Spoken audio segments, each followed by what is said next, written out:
Capítulo 7. De la segunda salida de nuestro buen caballero Don Quijote de la Mancha. Estando en esto, comenzó a dar voces Don Quijote, diciendo: Aquí, valerosos caballeros. Aquí es menester mostrar la fuerza de vuestros valerosos brazos, que los cortesanos llevan lo mejor del torneo. Por acudir a este ruido y estruendo, no se pasó adelante con el escrutinio de los demás libros que quedaban. Y así, se cree que fueron al fuego, sin ser vistos ni oídos, la Carolea y León de España, con los hechos del emperador, compuestos por don Luis de Ávila, que, sin duda, debían de estar entre los que quedaban. Y quizá, si el cura los viera, no pasaran por tan rigurosa sentencia. Cuando llegaron a Don Quijote, ya él estaba levantado de la cama, y proseguía en sus voces y en sus desatinos, dando cuchilladas y reveses a todas partes, estando tan despierto como si nunca hubiera dormido. Abrazáronse con él, y por fuerza le volvieron al lecho.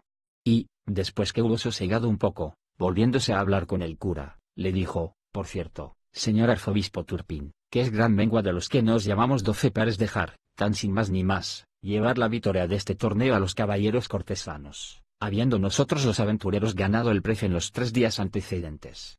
Calle vuestra merced, señor compadre, dijo el cura, que Dios será servido que la suerte se mude, y que lo que hoy se pierde se gane mañana. Y atienda vuestra merced a su salud por agora, que me parece que debe de estar demasiadamente cansado, si ya no es que está mal ferido. Ferido no, dijo Don Quijote, pero molido y quebrantado, no hay duda en ello. Porque aquel bastardo de don Roldán me ha molido a palos con el tronco de una encina, y todo de envidia, porque ve que yo solo soy el opuesto de sus valentías. Mas no me llamaría yo Reinaldo de Montalbán si, en levantándome de este lecho, no me lo pagare, a pesar de todos sus encantamentos. Y, por agora, tráigame de allantar, que sé que es lo que más me hará al caso, y quédeselo del vengarme a mi cargo. Hiciéronlo ansí, diéronle de comer, y quedóse otra vez dormido, y ellos, admirados de su locura. Aquella noche quemó y abrazó el ama cuantos libros había en el corral en toda la casa, y tales debieron de arder que merecían guardarse en perpetuos archivos. Mas no lo permitió su suerte y la pereza del escrutiñador. Y así, se cumplió el refrán en ellos de que pagan a las veces justos por pecadores. Uno de los remedios que el cura y el barbero dieron, por entonces, para el mal de su amigo, fue que le murasen y tapiasen el aposento de los libros, porque cuando se levantase no los hallase. Quizá quitando la causa, cesaría el efecto, y que dijesen que un encantador se los había llevado, y el aposento y todo. Y así fue hecho con mucha presteza. De ahí a 2 días se levantó Don Quijote, y lo primero que hizo fue ir a ver sus libros. Y, como no hallaba el aposento donde la había dejado, andaba de una en otra parte buscándole. Llegaba a donde solía tener la puerta, y tentábala con las manos, y volvía y revolvía los ojos por todo, sin decir palabra. Pero, al cabo de una buena pieza, preguntó a su ama que hacia qué parte estaba el aposento de sus libros. El ama, que ya estaba bien advertida de lo que había de responder, le dijo: ¿qué aposento, o qué nada? Busca vuestra merced. Ya no hay aposento ni libros en esta casa, porque todo se lo llevó el mismo diablo. No era diablo, replicó la sobrina, sino un encantador que vino sobre una nube una noche, después del día que vuestra merced aquí se partió, y, apeándose de una sierpe en que venía caballero, entró en el aposento, y no sé lo que se hizo dentro, que a cabo de poca pieza salió volando por el tejado, y dejó la casa llena de humo. Y, cuando acordamos a mirar lo que dejaba hecho, no vimos libro ni aposento alguno. Solo se nos acuerda muy bien a mí y al ama que, al tiempo de partirse aquel mal viejo, dijo en altas voces que, por enemistad secreta que tenía el dueño de aquellos libros y aposento, dejaba hecho el daño en aquella casa que después se vería. Dijo también que se llamaba el sabio Muñatón. Frestón diría, dijo Don Quijote. No sé, respondió el ama, si se llamaba Frestón o Fritón. Solo sé que acabó en su nombre. Sí es, dijo Don Quijote, que ese es un sabio encantador, grande enemigo mío, que me tiene ojeriza, porque sabe por sus artes y letras que tengo de venir, andando los tiempos, a pelear en singular batalla con un caballero a quien él favorece, y le tengo de vencer, sin que él lo pueda estorbar, y por esto procura hacerme todos los sinsabores que puede. Y mándole yo que mal podrá él contradecir ni evitar lo que por el cielo está ordenado. Signo de interrogación abierta. ¿Quién duda de eso? Dijo la sobrina. Pero, ¿quién le meta a vuestra merced, señor tío, en esas pendencias? ¿No será mejor estarse pacífico en su casa y no irse por el mundo a buscar pan de trastrigo, sin considerar que muchos van por lana y vuelven trasquilados? Signo de exclamación abierta. Oh sobrina mía, respondió Don Quijote, y cuán mal que estás en la cuenta. Primero que a mí me trasquilen, tendré peladas y quitadas las barbas a cuantos imaginaren tocarme en la punta de un solo cabello. No quisieron las dos replicarle más, porque vieron que se le encendía la cólera. Es, pues, El caso que él estuvo 15 días en casa muy sosegado, sin dar muestras de querer secundar sus primeros devaneos, en los cuales días pasó graciosísimos cuentos con sus dos compadres el cura y el barbero, sobre que él decía que la cosa de que más necesidad tenía el mundo era de caballeros andantes y de que en él se resucitase la caballería andantesca. El cura algunas veces le contradecía y otras concedía, porque si no guardaba este artificio, no había poder averiguarse con él. En este tiempo, solicitó Don Quijote a un labrador vecino suyo, hombre de bien. Si es que este título se puede dar al que es pobre, pero de muy poca sal en la mollera. En resolución, tanto le dijo, tanto le persuadió y prometió, que el pobre villano se determinó de salirse con él y servirle de escudero. Decíale, entre otras cosas, Don Quijote que se dispusiese a ir con él de buena gana, porque tal vez le podía suceder aventura que ganase, en quítame allá esas pajas, alguna ínsula, y le dejase a él por gobernador de ella. Con estas promesas y otras tales, Sancho Panza, que así se llamaba el labrador, dejó su mujer y hijos y asentó por escudero de su vecino. Dio luego Don Quijote orden en buscar dineros. Y, vendiendo una cosa y empeñando otra, y malbaratándolas todas, llegó una razonable cantidad. Acomodóse a sí mismo de una rodela, que pidió prestada a un su amigo, y, pertrechando su rota felada lo mejor que pudo, avisó a su escudero Sancho del día y la hora que pensaba ponerse en camino, para que él se acomodase de lo que viese que más le era menester. Sobre todo le encargó que llevase alforjas.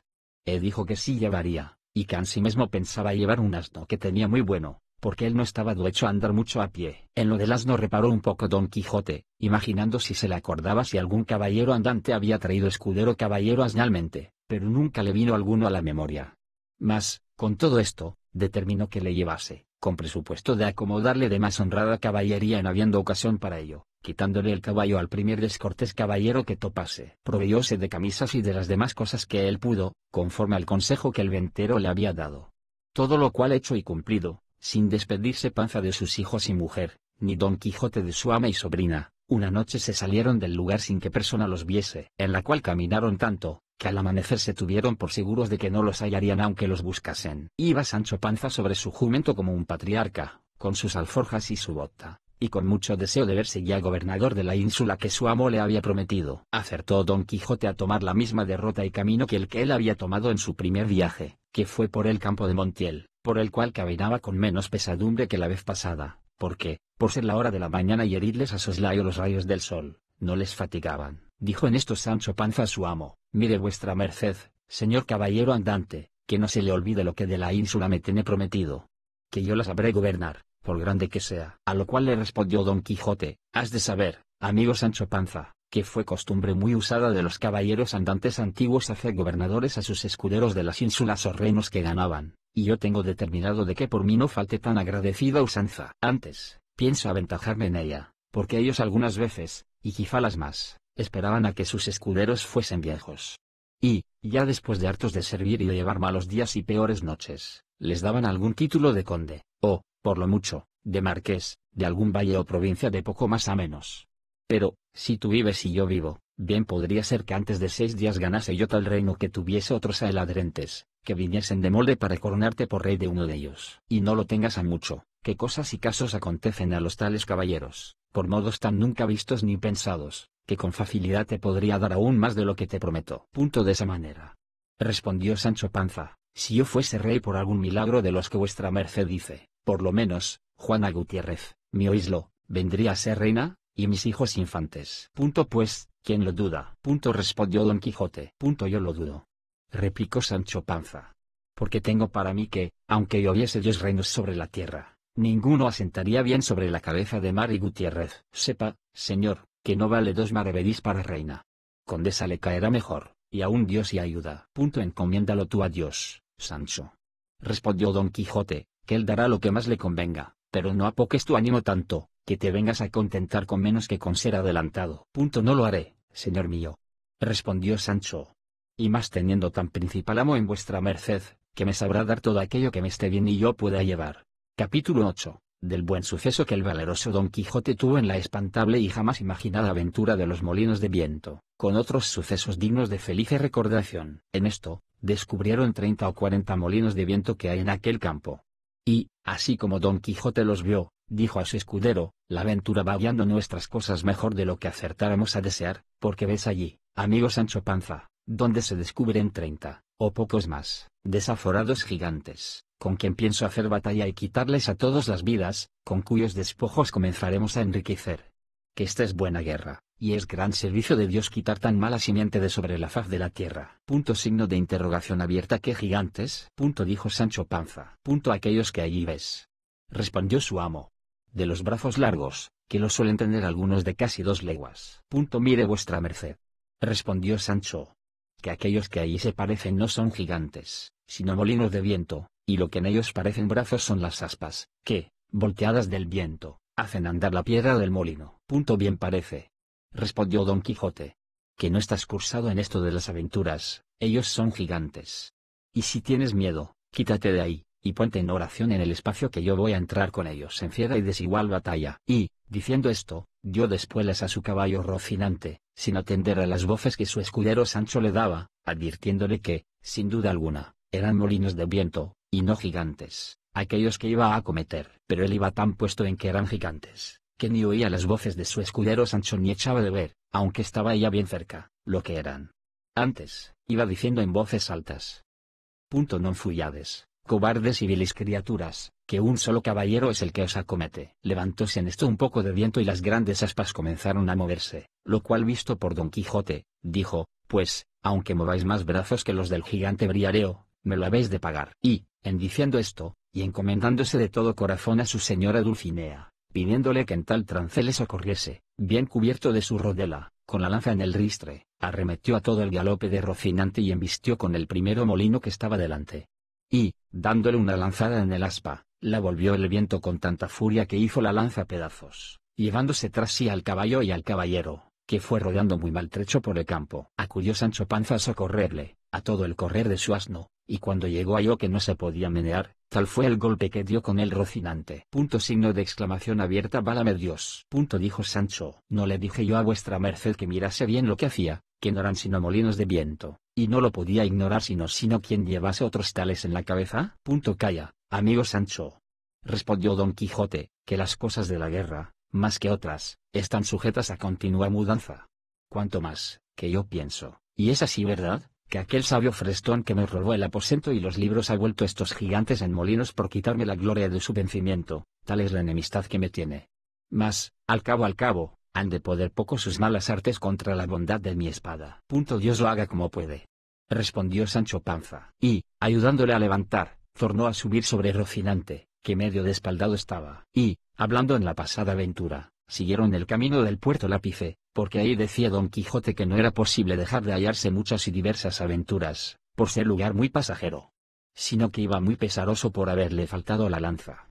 Y, diciéndoselo a su escudero, le dijo: Yo me acuerdo haber leído que un caballero español, llamado Diego Pérez de Vargas, habiéndosele en una batalla roto la espada, desgajó de una encina un pesado ramo o tronco, y con él hizo tales cosas aquel día, y machacó tantos moros, que le quedó por sobrenombre Machuca, y así él como sus descendientes se llamaron, desde aquel día en adelante, Vargas y Machuca. Hete dicho esto, porque de la primera encina o roble que se me depare pienso desgajar otro tronco tal y tan bueno como aquel, que me imagino y pienso hacer con él tales hazañas, que tú te tengas por bien afortunado de haber merecido venir a bellas y a ser testigo de cosas que apenas podrán ser creídas. A la mano de Dios, dijo Sancho. Yo lo creo todo así como vuestra merced lo dice. Pero enderécese un poco, que parece que va de medio lado, y debe de ser del molimiento de la caída. Si es la verdad, respondió Don Quijote. Y si no me quejo del dolor, es porque no es dado a los caballeros andantes quejarse de herida alguna, aunque se les salgan las tripas por ella. Si eso es así, no tengo yo que replicar. Respondió Sancho, pero sabe Dios si yo me holgara que vuestra merced se quejara cuando alguna cosa le doliera. De mí sé decir que me he de quejar del más pequeño dolor que tenga, si ya no se entiende también con los escuderos de los caballeros andantes eso del no quejarse. No se dejó de reír Don Quijote de la simplicidad de su escudero. Y así, le declaró que podía muy bien quejarse, como y cuando quisiese, sin gana con ella. Que hasta entonces no había leído cosa en contrario en la orden de caballería. Díjole Sancho que mirase que era hora de comer. Respondióle su amo que por entonces no le hacía menester, que comiese él cuando se le antojase. Con esta licencia, se acomodó Sancho lo mejor que pudo sobre su jumento, y, sacando de las alforjas lo que en ellas había puesto, iba caminando y comiendo detrás de su amo muy de su espacio, y de cuando en cuando empinaba la bota, con tanto gusto, que le pudiera envidiar el más regalado bodegonero de Málaga. Y, en tanto que él iba de aquella manera menudeando tragos, no se le acordaba de ninguna promesa que su amo le hubiese hecho, ni tenía por ningún trabajo, sino por mucho descanso, andar buscando las aventuras, por peligrosas que fuesen. En resolución, aquella noche la pasaron entre unos árboles, y del uno de ellos desgajó Don Quijote un ramo seco que casi le podía servir de lanza, y puso en él el hierro que quitó de la que se la había quebrado. Toda aquella noche no durmió Don Quijote, pensando en su señora Dulcinea, por acomodarse a lo que había leído en sus libros, cuando los caballeros pasaban sin dormir muchas noches en las florestas y despoblados, entretenidos con las memorias de sus señoras. No la pasó ansí Sancho Panza, que, como tenía el estómago lleno, y no de agua de chicoria, de un sueño se la llevó toda. Y no fueran parte para despertarle, si su amo no lo llamara, los rayos del sol, que le daban en el rostro, ni el canto de las aves, que, muchas y muy regocijadamente, la venida del nuevo día saludaban. Al levantarse dio un tiento a la bota, y hallóla algo más flaca que la noche antes. Y afligiósele el corazón, por parecerle que no llevaban camino de remediar tan presto su falta. No quiso desayunarse Don Quijote, porque, como está dicho, dio en sustentarse de sabrosas memorias. Tornaron a su comenzado camino del puerto Lápice, y a obra de las 3 del día le descubrieron. Punto aquí, dijo, en viéndole, Don Quijote. Podemos, hermano Sancho Panza, meter las manos hasta los codos en esto que llaman aventuras. Mas advierte que, aunque me veas en los mayores peligros del mundo, no has de poner mano a tu espada para defenderme, si ya no vieres que los que me ofenden es canalla y gente baja, que en tal caso bien puedes ayudarme. Pero si fueren caballeros, en ninguna manera te es lícito ni concedido por las leyes de caballería que me ayudes, hasta que seas armado caballero. Por cierto, señor, respondió Sancho, que vuestra merced sea muy bien obedecido en esto. Y más, que yo de mí me soy pacífico y enemigo de meterme en ruidos ni pendencias. Bien es verdad que, en lo que tocare a defender mi persona, no tendré mucha cuenta con esas leyes, pues las divinas y humanas permiten que cada uno se defienda de quien quisiere agraviarle. No digo yo menos, respondió Don Quijote. Pero, en esto de ayudarme contra caballeros, has de tener a raya tus naturales ímpetus. Digo que así lo haré, respondió Sancho, y que guardaré ese precepto también como al día del domingo. Estando en estas razones, asomaron por el camino 2 frailes de la orden de San Benito, caballeros sobre 2 dromedarios, que no eran más pequeñas 2 mulas en que venían. Traían sus antojos de camino y sus quitasoles. Detrás de ellos venía un coche, con 4 o 5 de a caballo que le acompañaban y 2 mozos de mulas a pie. Venía en el coche, como después se supo, una señora vizcaína, que iba a Sevilla, donde estaba su marido, que pasaba a las Indias con un muy honroso cargo. No venían los frailes con ella, aunque iban el mismo camino. Mas, apenas los divisó Don Quijote, cuando dijo a su escudero, o yo me engaño, o esta ha de ser la más famosa aventura que se haya visto. Porque aquellos bultos negros que allí parecen deben de ser, y son sin duda, algunos encantadores que llevan hurtada alguna princesa en aquel coche, y es menester deshacer este tuerto a todo mi poderío. Peor será esto que los molinos de viento, dijo Sancho. Mire, señor, que aquellos son frailes de San Benito, y el coche debe ser de alguna gente pasajera. Mire que digo que mire bien lo que hace, no sea el diablo que le engañe. Ya te he dicho, Sancho, respondió Don Quijote, que sabes poco de achaque de aventuras. Lo que yo digo es verdad, y ahora lo verás. Y, diciendo esto, se adelantó y se puso en la mitad del camino por donde los frailes venían, y, en llegando tan cerca que a él le pareció que le podrían oír lo que dijese, en alta voz dijo: Gente endiablada y descomunal, dejad luego al punto las altas princesas que en ese coche lleváis forzadas. Si no, aparejaos a recibir presta muerte, por justo castigo de vuestras malas obras. Detuvieron los frailes las riendas, y quedaron admirados, así de la figura de Don Quijote como de sus razones, a las cuales respondieron: Señor caballero, nosotros no somos endiablados ni descomunales, sino 2 religiosos de San Benito que vamos nuestro camino, y no sabemos si en este coche vienen, o no, ningunas forzadas princesas. Para conmigo no hay palabras blandas, que ya yo os conozco, fementida canalla, dijo Don Quijote. Y, sin esperar más respuesta, picó a Rocinante y, la lanza baja, arremetió contra el primero fraile, con tanta furia y denuedo que, si el fraile no se dejara caer de la mula, él le hiciera venir al suelo mal de su grado, y aún malferido, sino cayera muerto. El segundo religioso, que vio del modo que trataban a su compañero, puso piernas al castillo de su buena mula, y comenzó a correr por aquella campaña, más ligero que el mismo viento. Sancho Panza, que vio en el suelo al fraile, apeándose ligeramente de su asno, arremetió a él y le comenzó a quitar los hábitos. Llegaron en esto 2 mozos de los frailes y preguntáronle que por qué le desnudaba. Respondióles Sancho que aquello le tocaba a él legítimamente, como despojos de la batalla que su señor Don Quijote había ganado. Los mozos, que no sabían de burlas, ni entendían aquello de despojos ni batallas, viendo que ya Don Quijote estaba desviado de ahí, hablando con las que en el coche venían, arremetieron con Sancho y dieron con él en el suelo. Y, sin dejarle pelo en las barbas, le molieron a coces y le dejaron tendido en el suelo sin aliento ni sentido. Y, sin detenerse un punto, tornó a subir el fraile, todo temeroso y acobardado y sin color en el rostro. Y, cuando se vio a caballo, picó tras su compañero, que un buen espacio de ahí le estaba aguardando, y esperando en qué paraba aquel sobresalto. Y, sin querer aguardar el fin de todo aquel comenzado suceso, siguieron su camino, haciéndose más cruces que si llevaran al diablo a las espaldas. Don Quijote estaba, como se ha dicho, hablando con la señora del coche, diciéndole: la vuestra hermosura, señora mía, puede facer de su persona lo que más le viniere en talante, porque ya la soberbia de vuestros robadores yace por el suelo, derribado por este mi fuerte brazo. Y, porque no penéis por saber el nombre de vuestro libertador, sabed que yo me llamo Don Quijote de la Mancha, caballero andante y aventurero, y cautivo de la sin par y hermosa doña Dulcinea del Toboso. Y, en pago del beneficio que de mí habéis recibido, no quiero otra cosa sino que volváis al Toboso, y que de mi parte os presentéis ante esta señora y le digáis lo que por vuestra libertad he fecho. Todo esto que Don Quijote decía escuchaba un escudero de los que el coche acompañaban, que era vizcaíno, el cual, viendo que no quería dejar pasar el coche adelante, sino que decía que luego había de dar la vuelta al Toboso, se fue para Don Quijote y, asiéndole de la lanza, le dijo, en mala lengua castellana y peor vizcaína, de esta manera: anda, caballero, que mal andes.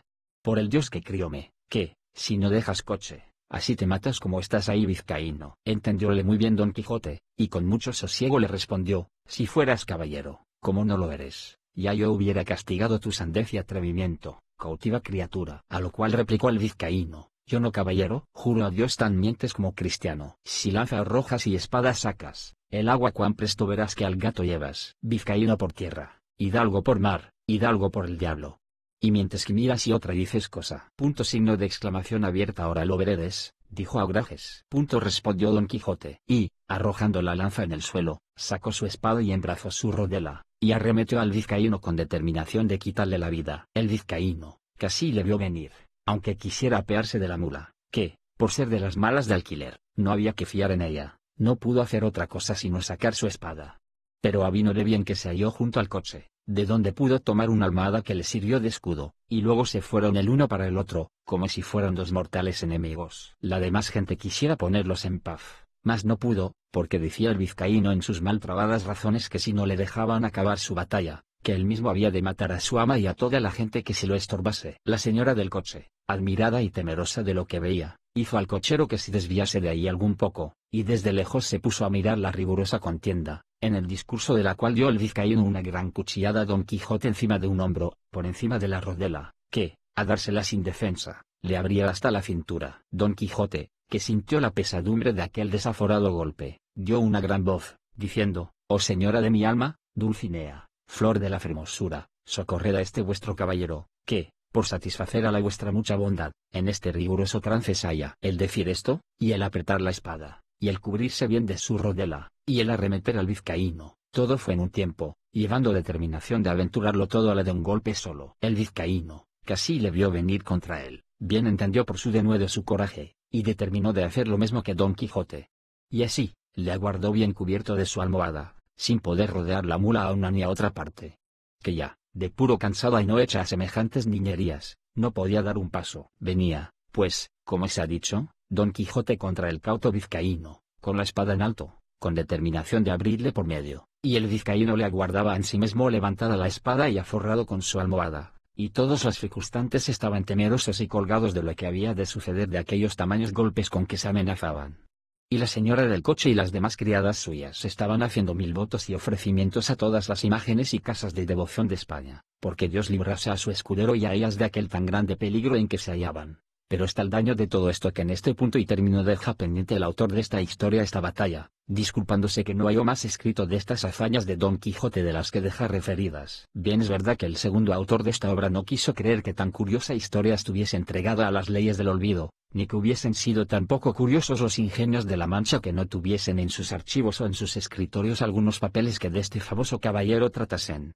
Y así, con esta imaginación, no se desesperó de hallar el fin de esta apacible historia, el cual, siéndole el cielo favorable, le halló del modo que se contará en la segunda parte.